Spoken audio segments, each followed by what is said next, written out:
Welcome back. అసలు corporate హాస్పిటళ్ల మాయాజాలం తెలిస్తే ఎవరికైనా దిమ్మ తిరిగిపోతుంది. వాళ్ళు నిలువు దోపిడీ చేసేస్తారు అని తెలిసినా చాలా మంది ప్రాణాల మీద ఆశతో, ఆరోగ్యం మీద కోరికతో వెళుతూ ఉంటారు. ఇదే బలహీనతను కార్పొరేట్ దవాఖానాలు క్యాష్ చేసుకుంటున్నాయి.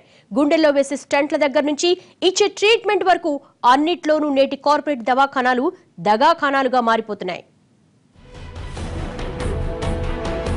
రెండు తెలుగు రాష్ట్రాలను వణికిస్తున్న అంశం కాల్మనీ. కానీ ఇంతకు మించిన దోపిడీ దశాబ్దాలుగా మన కార్పొరేట్ ఆసుపత్రుల్లో జరుగుతోంది. ఒక్కసారి ఆరోగ్యం కోసం అడుగుపెట్టిన పాపానికి ఉన్న ఆస్తులన్నీ కరిగించేసే కాసుపత్రులు సిటీల్లో గల్లీకొకటి ఉన్నాయి. ఈ టైప్ దోపిడీ అంతా పెద్ద పెద్ద కార్పొరేట్ హాస్పిటల్స్లోనే అనుకుంటే పొరపాటు. సూపర్ స్పెషాలిటీ, మల్టీ స్పెషాలిటీ హాస్పిటల్స్లోనూ ఇలాంటి బాగోతాలు కంపల్సరీ జరుగుతున్నాయి. వీటి దోపిడీ ఎంతలా పెరిగిపోయిందంటే ఆఖరికి గవర్నర్కి కూడా కార్పొరేట్ హాస్పిటళ్ల దోపిడీ ఇబ్బంది కలిగించింది.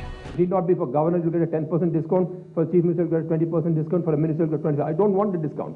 Let us go public and put it on the hospital notice board, saying this will be the cost of each of your interventions. Let people know about it. Let us go public. Why not we talk of transparency? Everything else you ask for transparency. Why is there no transparency in this? I'm sorry, I'm making this very rash statement, but I really mean it. I'm feeling hate. I'm feeling pain when I say this. I'm getting emotional when I'm saying this, because recently I've seen something happen. Somebody goes to a hospital who is already dead, and you take ECG. I don't know if that is the procedure, doctor. I don't know. I would like to be clarified by this august audience.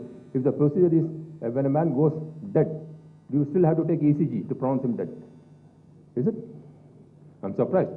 ఇలా రోగులకు తెలియకుండా చాలానే దోచేస్తారు. ముఖ్యంగా హృద్రోగ విషయాల్లో అమర్చే స్టెంట్లలో ఇలాంటి దోపిడీ భారీగా జరుగుతోందన్న విమర్శలు ఉన్నాయి. ఇందుకోసం హాస్పిటల్స్ ఏకంగా ఫార్మా కంపెనీలతోనే రహస్య ఒప్పందాలు కుదుర్చుకుంటున్నాయట.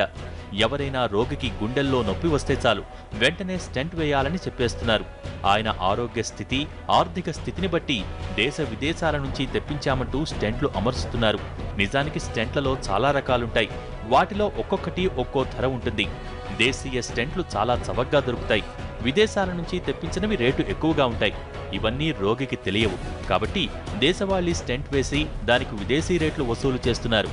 మరికొందరు ఎంఆర్పీ 10 రెట్లు ఎక్కువ ప్రింట్ చేయించేలా ఫార్మా కంపెనీలతోనే డీల్స్ పెట్టుకుని వాటికి వాటాలిస్తున్నారు. ఇలా చెప్పుకుంటూ పోతే ఆఖరికి ఆపరేషన్ థియేటర్ల ఖర్చుల్లో కూడా కక్కుర్తిపడే కార్పొరేట్ ఆసుపత్రులు కోకొల్లలు. అవసరం లేని దానికి కూడా ఊరికే టెస్టులు రాయటం మన ఆసుపత్రులకే చెల్లింది. అజీర్తి, కడుపు నొప్పికి కూడా అల్ట్రా స్కానింగ్ తీయించే అద్భుతమైన వైద్య నారాయణులు ఉన్నారు మన దేశంలో. ఒకవేళ మనకి హెల్త్ ఇన్సూరెన్స్ ఉన్నా వదిలిపెట్టడం లేదు. ఒక్క ప్రైవేటు కంపెనీల నుంచే కాదు, ఆఖరికి ఆరోగ్యశ్రీ కార్డుల్ని కూడా ఇలాగే దోచేసుకుంటున్నారు. అసలు ప్రజలు ప్రైవేట్ ఆసుపత్రుల మీద ఇంతలా ఆధారపడటానికి కారణమెవరో తెలుసా? మనం ఓటేసి గెలిపించిన పాలకులే. ప్రజారోగ్యానికి కోట్లల్లో కేటాయింపులున్నా ఒక్క ప్రభుత్వాసుపత్రిలోనూ డాక్టర్ అందుబాటులో ఉండరు. రోగులకు కనీస సౌకర్యాలు అందించే ఆసుపత్రి ఒక్కటైనా ఈ రాష్ట్రంలో ఉందా అని ఎవరికి వారు ప్రశ్నించుకుంటే జవాబు దొరుకుతుంది. నరకానికి నకళ్లుగా ఉన్న సర్కారీ దవాఖానాల్లో నాణ్యమైన వైద్యం అందుతుందన్న నమ్మకం ఏ ఒక్కరిలోనూ లేకుండా పోయింది. ఏ ప్రభుత్వాసుపత్రికి వెళ్లినా రోగాలు తగ్గటం మాట అటుంచితే తిరిగి కొత్త రోగాలు అంటుకునేలా ఉండే పరిస్థితులు ప్రజల్ని భయపెడుతున్నాయి. అందుకే కష్టమైనా నష్టమైనా ఈ కార్పొరేట్ ఆసుపత్రులకే తమ సర్వస్వాన్ని అప్పగిస్తున్నారు. అసలు ప్రభుత్వాసుపత్రుల్లో వైద్యం అందని ద్రాక్షగా మారటానికి కూడా ఈ కార్పొరేట్ ఆసుపత్రుల యాజమాన్యాలే కారణమవుతున్నాయి.